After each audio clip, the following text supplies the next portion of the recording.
भक्ति से भगवती श्रद्धा से बुलाओ घर आएगी आदि शक्ति।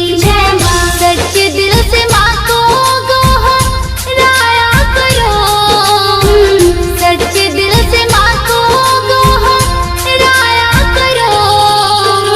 भाव से भवानी को बुलाया करो, भाव से भवानी को बुलाया करो, भाव से भवानी को बुलाया करो।